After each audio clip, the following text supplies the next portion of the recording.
Transcendental Wild Oats by Louisa May Alcott. On the first day of June, 1840, a large wagon drawn by a small horse and containing a motley load went lumbering over certain New England hills, with the pleasing accompaniments of wind, rain, and hail. A serene man with a serene child upon his knee was driving, or rather being driven, for the small horse had it all his own way. A brown boy with a William Penn style of countenance sat beside him, firmly embracing a bust of Socrates. Behind them was an energetic-looking woman, with a benevolent brow, satirical mouth, and eyes brimful of hope and courage.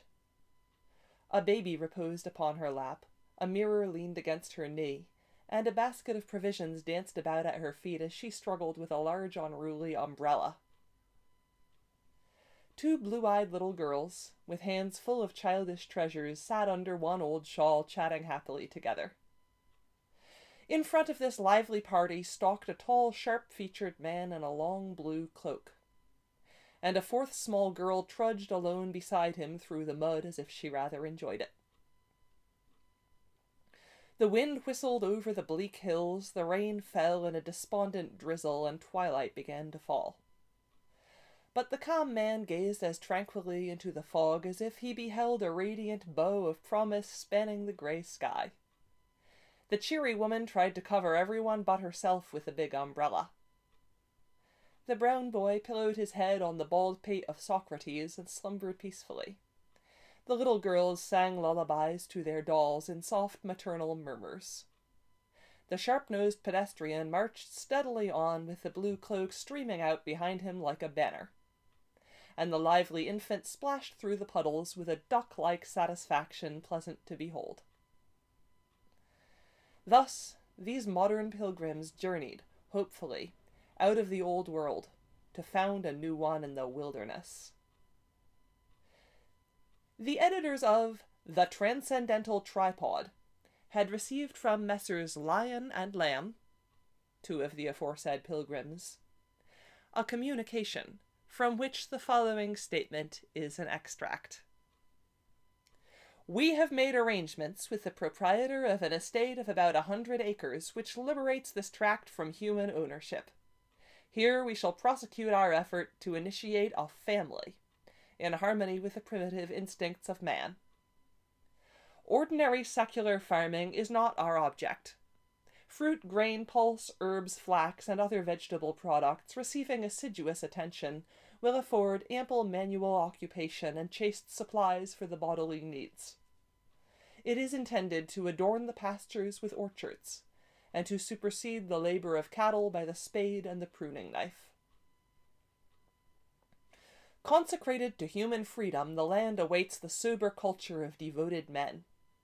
Beginning with small pecuniary means, this enterprise must be rooted in a reliance on the succors of an ever-bounteous Providence, whose vital affinities being secured by this union with uncorrupted field and unworldly persons, the cares and injuries of a life of gain are avoided. The inner nature of each member of the family is at no time neglected. Our plan contemplates all such disciplines, cultures, and habits as evidently conduce to the purifying of the inmates. Pledged to the spirit alone, the founders anticipate no hasty or numerous addition to their numbers. The kingdom of peace is entered only through the gates of self-denial, and felicity is the test and the reward of loyalty to the unswerving law of love. This prospective Eden at present consisted of an old red farmhouse, a dilapidated barn, many acres of meadow land, and a grove. 10 ancient apple trees were all the chaste supply which the place offered as yet, but in the firm belief that plenteous orchards were soon to be evoked from their inner consciousness, these sanguine founders had christened their domain Fruitlands. Here Timon Lion intended to found a colony of Latter-day Saints, who under his patriarchal sway should regenerate the world and glorify his name forever. Here Abel Lamb with the devoutest faith in the high ideal which was to him a living truth, desired to plant a paradise where beauty, virtue, justice, and love might live happily together, without the possibility of a serpent entering in. And here his wife, unconverted but faithful to the end, hoped, after many wanderings over the face of the earth, to find rest for herself and a home for her children. "There is our new abode," announced the enthusiast, smiling with a satisfaction quite undamped by the drops dripping from his hat brim, as they turned at length into a cart path that wound along a steep hillside into a barren-looking valley. "A little difficult of access," observed his practical wife, as she endeavoured to keep her various household gods from going overboard with every lurch of the laden ark. "Like all good things. But those who earnestly desire and patiently seek will soon find us," placidly responded the philosopher from the mud, through which he was now endeavouring to pilot the much-enduring horse. "Truth lies at the bottom of a well, Sister Hope," said Brother Timon, pausing to detach his small comrade from a gate whereon she was perched for a clearer gaze into futurity. "That's the reason we so seldom get at it, I suppose," replied Mrs. Hope, making a vain clutch at the mirror which a sudden jolt sent flying out of her hands. "We want no false reflections here," said Timon, with a grim smile as he crunched the fragments underfoot in his onward march. Sister Hope held her peace and looked wistfully through the mist at her promised home. The old red house with a hospitable glimmer at the windows cheered her eyes. And considering the weather was a fitter refuge than the sylvan bowers some of the more ardent souls might have preferred. The newcomers were welcomed by one of the elect precious, a regenerate farmer, whose idea of reform consisted chiefly in wearing white cotton raiment and shoes of untanned leather. This costume, with a snowy beard, gave him a venerable and, at the same time, a somewhat bridal appearance.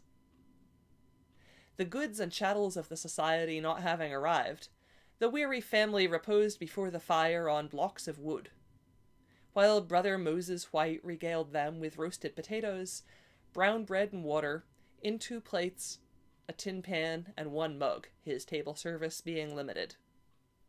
But, having cast the forms and vanities of a depraved world behind them, the elders welcomed hardship with the enthusiasm of new pioneers. And the children heartily enjoyed this foretaste of what they believed was to be a sort of perpetual picnic. During the progress of this frugal meal, 2 more brothers appeared. One was a dark, melancholy man clad in homespun, whose peculiar mission was to turn his name hind part before, and use as few words as possible. The other was a bland, bearded Englishman who expected to be saved by eating uncooked food and going without clothes. He had not yet adopted the primitive costume, however, but contented himself with meditatively chewing dry beans out of a basket. "Every meal should be a sacrament, and the vessels used should be beautiful and symbolical," observed Brother Lamb mildly, righting the tin pan slipping about on his knees. "I priced a silver service when in town, but it was too costly, so I got some graceful cups and vases of Britannia ware." "Hardest things in the world to keep bright. Will whiting be allowed in the community?" inquired Sister Hope, with a housewife's interest in labor-saving institutions. "Such trivial questions will be discussed at a more fitting time," answered Brother Timon sharply as he burnt his fingers with a very hot potato. "Neither sugar, molasses, milk, butter, cheese, nor flesh are to be used among us, for nothing is to be admitted which has caused wrong or death to man or beast. Our garments are to be linen till we learn to raise our own cotton or some substitute for woolen fabrics," added Brother Abel, blissfully basking in an imaginary future as warm and brilliant as the generous fire before him. "How about shoes?" asked Brother Moses, surveying his own with interest. "We must yield that point till we can manufacture an innocent substitute for leather. Bark, wood, or some durable fabric will be invented in time. Meanwhile, those who desire to carry out our idea to the fullest extent can go barefooted, said Lion, who liked extreme measures. I never will, nor let my girls, murmured rebellious Sister Hope under her breath. How do you calculate to treat the 10-acre lot? If things ain't tended to right smart, we shan't have no crops, observed the practical patriarch in cotton. We shall spade it, replied Abel in such perfect good faith that Moses said no more, though he indulged in a shake of the head as he glanced at hands that had held nothing heavier than a pen for years. He was a paternal old soul, and regarded the younger men as promising boys on a new sort of lark. What shall we do for lamps if we cannot use any animal substance? I do hope light of some sort is to be thrown upon the enterprise, said Mrs. Lamb, with anxiety, for in those days kerosene and camphene were not, and gas unknown in the wilderness. We shall go without till we have discovered some vegetable oil or wax to serve us, replied Brother Timon, in a decided tone, which caused Sister Hope to resolve that her private lamp should always be trimmed, if not burning. Each member is to perform the work for which experience, strength, and taste best fit him, continued Dictator Lion. Thus drudgery and disorder will be avoided and harmony prevail. We shall rise at dawn, begin the day by bathing, followed by music, and then a chaste repast of fruit and bread. Each one finds congenial occupation till the meridian meal, when some deep-searching conversation gives rest to the body and development to the mind. Healthful labor again engages us till the last meal, when we assemble in social communion prolonged till sunset, when we retire to sweet repose, ready for the next day's activity. What part of the work do you incline to yourself? Asked Sister Hope, with a humorous glimmer in her keen eyes. I shall wait till it is made clear to me. Being, in preference to doing, is the great aim. And this comes to us rather by a resigned willingness than a willful activity, which is a check to all divine growth, responded Brother Timon. I thought so. And Mrs. Lamb sighed audibly, for during the year he had spent in her family, Brother Timon had so faithfully carried out his idea of being, not doing, that she had found his divine growth both an expensive and unsatisfactory process. Here her husband struck into the conversation, his face shining with the light and joy of the splendid dreams and high ideals hovering before him. In these steps of reform, we do not rely so much on scientific reasoning or physiological skill as the spirit's dictates. The greater part of man's duty consists in leaving alone much that he now does. Shall I stimulate with tea, coffee, or wine? No. Shall I consume flesh? Not if I value health. Shall I subjugate cattle? Shall I claim property in any created thing? Shall I trade? Shall I adopt a form of religion? Shall I interest myself in politics? To how many of these questions could we ask them deeply enough, and could they be heard as having relation to our eternal welfare, would the response be, abstain? A mild snore seemed to echo the last word of Abel's rhapsody, for Brother Moses had succumbed to mundane slumber and sat nodding like a massive ghost. Forrest Absalom, the silent man, and John Pease, the English member, now departed to the barn, and Mrs. Lamb led her flock to a temporary fold, leaving the founders of the consociate family to build castles in the air till the fire went out and the symposium ended in smoke. The furniture arrived next day and was soon bestowed, for the principal property of the community consisted in books. To this rare library was devoted the best room in the house, and the few busts and pictures that still survived many flittings were added to beautify the sanctuary, for here the family was to meet for amusement, instruction, and worship. Any housewife can imagine the emotions of Sister Hope when she took possession of a large dilapidated kitchen containing an old stove and the peculiar stores out of which food was to be evolved for her little family of 11. Cakes of maple sugar, dried peas and beans, barley and hominy, meal of all sorts, potatoes, and dried fruit.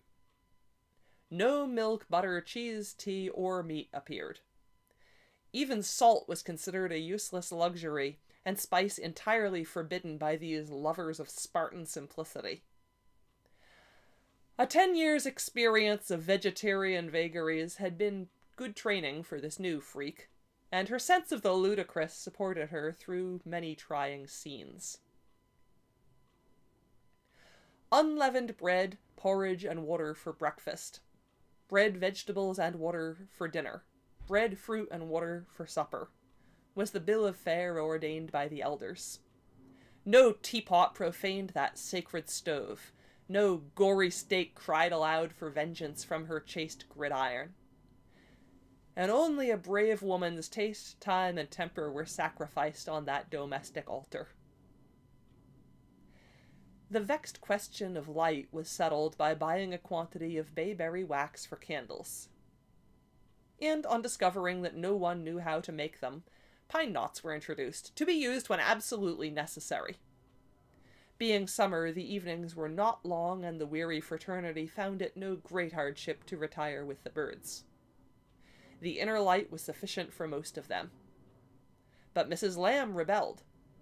Evening was the only time she had to herself, and while the tired feet rested, the skillful hands mended torn frocks and little stockings, or anxious heart forgot its burden in a book. So mother's lamp burned steadily, while the philosophers built a new heaven and earth by moonlight.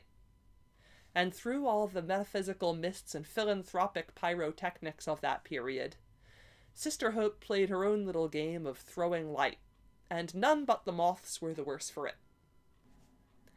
Such farming probably was never seen before since Adam delved. The band of brothers began by spading garden and field, but a few days of it lessened their ardor amazingly. Blistered hands and aching backs suggested the expediency of permitting the use of cattle, till the workers were better fitted for noble toil by a summer of the new life. Brother Moses brought a yoke of oxen from his farm. At least the philosophers thought so till it was discovered that one of the animals was a cow. And Moses confessed that he must be let down easy, for he couldn't live on garden sauce entirely.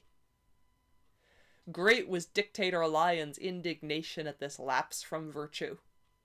But time pressed, the work must be done. So the meek cow was permitted to wear the yoke, and the recreant brother continued to enjoy forbidden draughts in the barn, which dark proceeding caused the children to regard him as one set apart for destruction.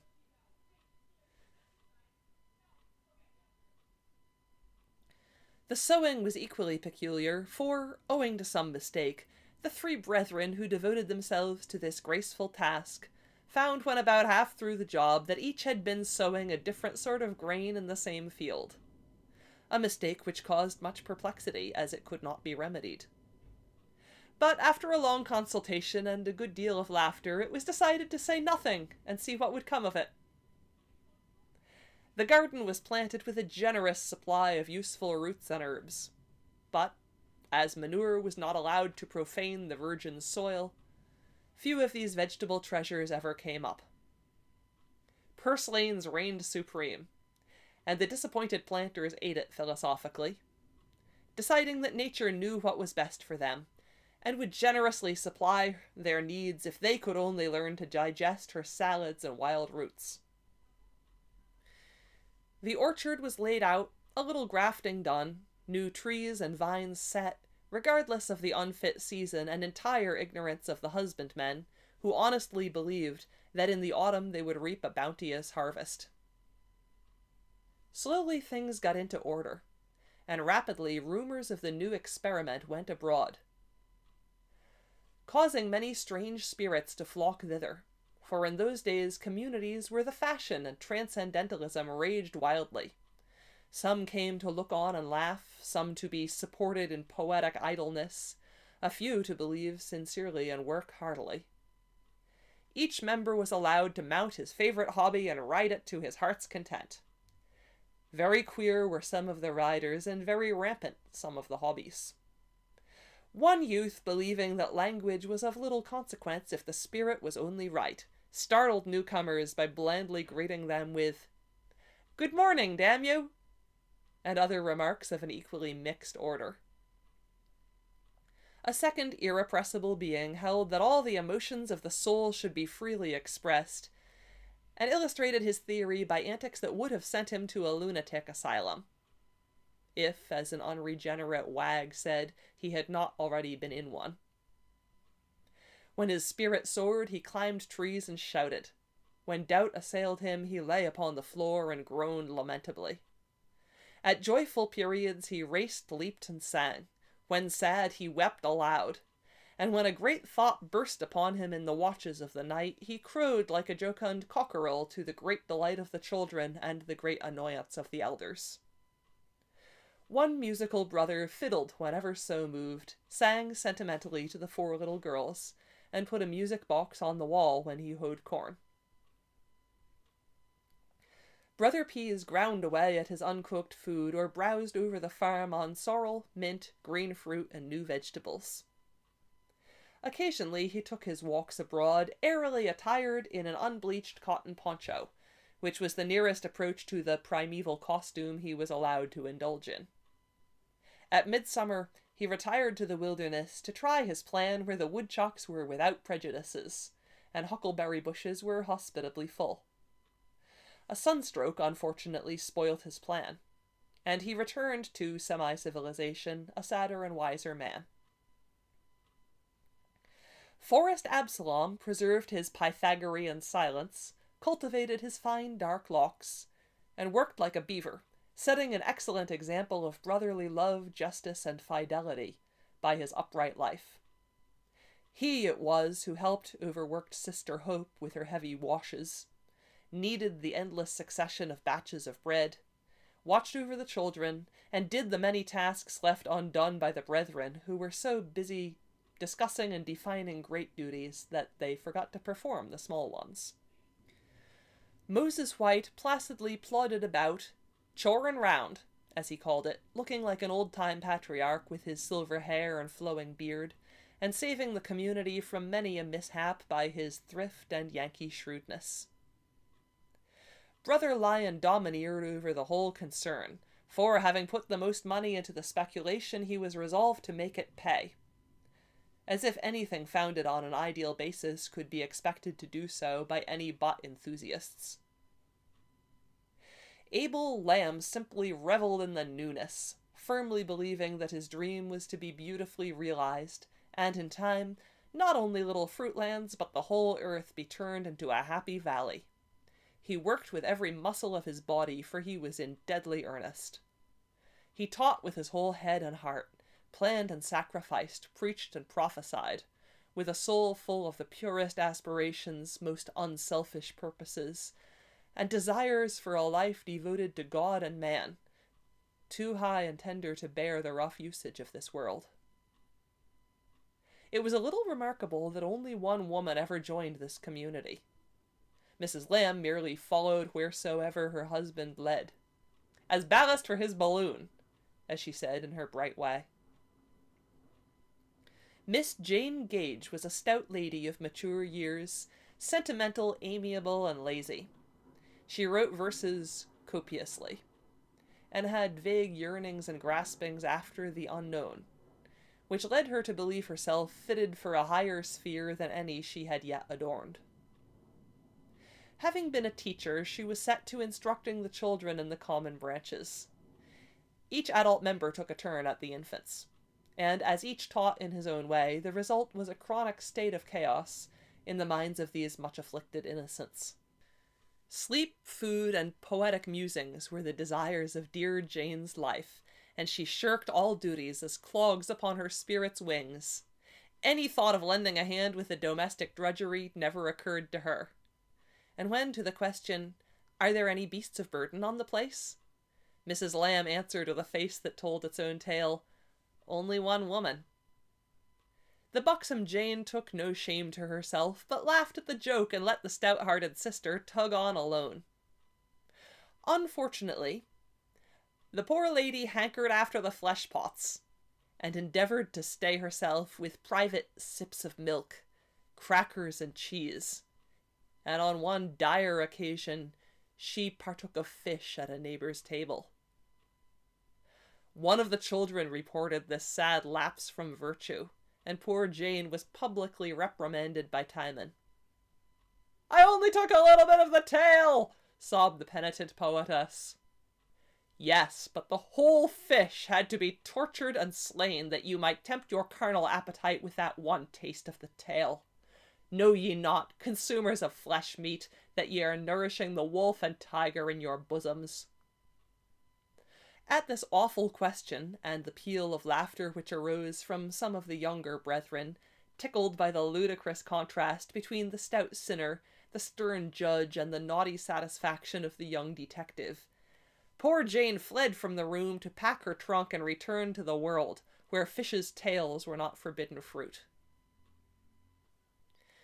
Transcendental Wild Oats were sown broadcast that year, and the fame thereof has not yet ceased in the land. For, futile as this crop seemed to outsiders, it bore an invisible harvest, worth much to those who planted in earnest.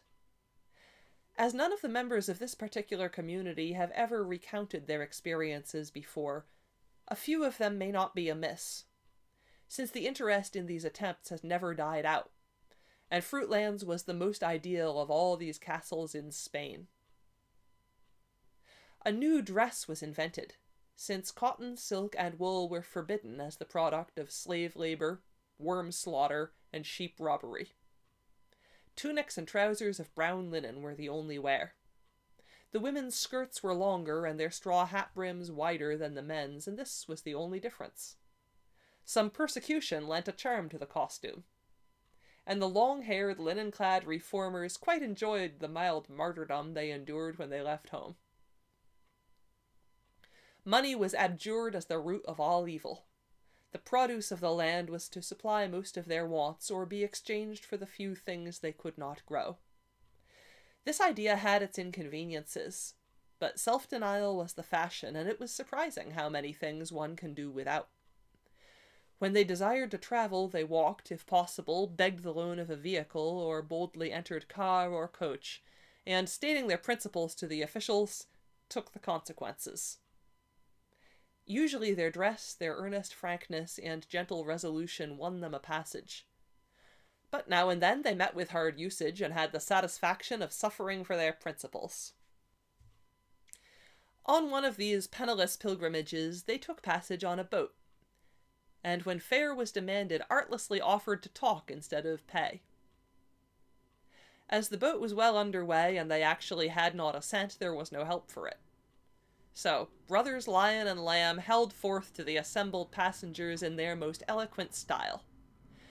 There must have been something effective in this conversation, for the listeners were moved to take up a contribution for these inspired lunatics, who preached peace on earth and goodwill to man so earnestly with empty pockets. A goodly sum was collected, but when the captain presented it, the reformers proved that they were consistent even in their madness, for not a penny would they accept, saying with a look at the group about them, whose indifference or contempt had changed to interest and respect, "You see how well we get on without money," and so went serenely on their way, with their linen blouses flapping airily in the cold October wind. They preached vegetarianism everywhere, and resisted all temptations of the flesh, contentedly eating apples and bread at well-spread tables, and much afflicting hospitable hostesses by denouncing their food and taking away their appetites, discussing the horrors of shambles, the incorporation of the brute in man, and on elegant abstinence the sign of a pure soul. But when the perplexed or offended ladies asked what they should eat, they got in reply a bill of fare consisting of bowls of sunrise for breakfast, solar seeds of the sphere, dishes from Plutarch's chaste table, and other viands equally hard to find in any modern market. Reform conventions of all sorts were haunted by these brethren, who said many wise things and did many foolish ones. Unfortunately, these wanderings interfered with their harvest at home. But the rule was to do what the spirit moved. So they left their crops to Providence, and went a-reaping in wider and, let us hope, more fruitful fields than their own. Luckily, the earthly Providence who watched over Abel Lamb was at hand to glean the scanty crop yielded by the uncorrupted land, which, consecrated to human freedom, had received the sober culture of devout men. About the time the grain was ready to house, some call of the oversoul wafted all the men away. An easterly storm was coming up, and the yellow stacks were sure to be ruined. Then Sister Hope gathered her forces. 3 little girls, 1 boy, Timon's son, and herself, harnessed to clothes baskets and Russia linen sheets, were the only teams she could command. But with these poor appliances, the indomitable woman got in the grain and saved food for her young with the instinct and energy of a mother bird with a brood of hungry nestlings to feed. This attempt at regeneration had its tragic as well as comic side, though the world only saw the former. With the first frosts, the butterflies, who had sunned themselves in the new light through the summer, took flight, leaving the few bees to see what honey they had stored for winter use. Precious little appeared beyond the satisfaction of a few months of holy living. At first it seemed as if a chance to try holy dying also was to be offered them. Timon, much disgusted with the failure of the scheme, decided to retire to the Shakers, who seemed to be the only successful community going. "What is to become of us?" asked Mrs. Hope, for Abel was heartbroken at the bursting of his lovely bubble. "You can stay here if you like till a tenant is found. No more wood must be cut, however, and no more corn ground. All I have must be sold to pay the debts of the concern, as the responsibility rests with me," was the cheering reply. "Who is to pay us for what we have lost? I gave all I had. Furniture, time, strength, 6 months of my children's lives, and all are wasted. Abel gave himself, body and soul, and is almost wrecked by hard work and disappointment. Are we to have no return for this, but leave to starve and freeze in an old house, with winter at hand, no money, and hardly a friend left, for this wild scheme has alienated nearly all we had? You talk much about justice. Let us have a little, since there is nothing else left." But the woman's appeal met with no reply but the old one. "It was an experiment. We all risked something, and must bear our losses as we can." With this cold comfort, Timon departed with his son, and was absorbed into the Shaker Brotherhood, where he soon found the order of things reversed, and it was all work and no play. Then the tragedy began for the forsaken little family. Desolation and despair fell upon Abel. As his wife said, his new beliefs had alienated many friends. Some thought him mad, some unprincipled. Even the most kindly thought him a visionary, whom it was useless to help till he took more practical views of life. All stood aloof, saying, "Let him work out his own ideas and see what they are worth." He had tried, but it was a failure. The world was not ready for utopia yet, and those who attempted to found it only got laughed at for their pains. In other days, men could sell all and give to the poor, lead lives devoted to holiness and high thought, and after the persecution was over, find themselves honored as saints or martyrs. But in modern times, these things are out of fashion. To live for one's principles at all costs is a dangerous speculation. And the failure of an ideal, no matter how humane and noble, is harder for the world to forgive and forget than bank robbery or the grand swindles of corrupt politicians. Deep waters now for Abel, and for a time there seemed no passage through. Strength and spirits were exhausted by hard work and too much thought. Courage failed when, looking about for help, he saw no sympathizing face, no hand outstretched to help him, no voice to say cheerily, "We all make mistakes, and it takes many experiences to shape a life. Try again and let us help you. Every door was closed, every eye averted, every heart cold, and no way open whereby he might earn bread for his children. His principles would not permit him to do many things that others did, and in the few fields where conscience would allow him to work, who would employ a man who had flown in the face of society as he had done? Then this dreamer, whose dream was the life of his life, resolved to carry out his idea to the bitter end. There seemed no place for him here. No work, no friend. To go begging conditions was as ignoble as to go begging money. Better perish of want than sell one's soul for the sustenance of his body. Silently he lay down upon his bed, turned his face to the wall, and waited with pathetic patience for death to cut the knot which he could not untie. Days and nights went by, and neither food nor water passed his lips. Soul and body were dumbly struggling together, and no word of complaint betrayed what either suffered. His wife, when tears and prayers were unavailing, sat down to wait the end with a mysterious awe and submission. For in this entire resignation of all things there was an eloquent significance, to her who knew him as no other human being did. Leave all to God, was his belief. And in this crisis the loving soul clung to this faith, sure that the all-wise Father would not desert this child who tried to live so near to him. Gathering her children about her, she waited the issue of the tragedy that was being enacted in that solitary room, while the first snow fell outside untrodden by the footprints of a single friend. But the strong angels who sustain and teach perplexed and troubled souls came and went, leaving no trace without but working miracles within. For when all other sentiments had faded into dimness, all other hopes died utterly, when the bitterness of death was nearly over, when body was past any pang of hunger or thirst, and soul stood ready to depart, the love that outlives all else refused to die.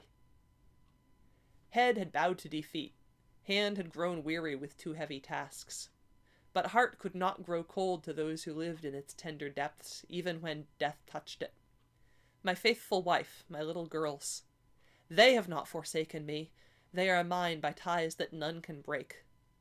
What right have I to leave them alone?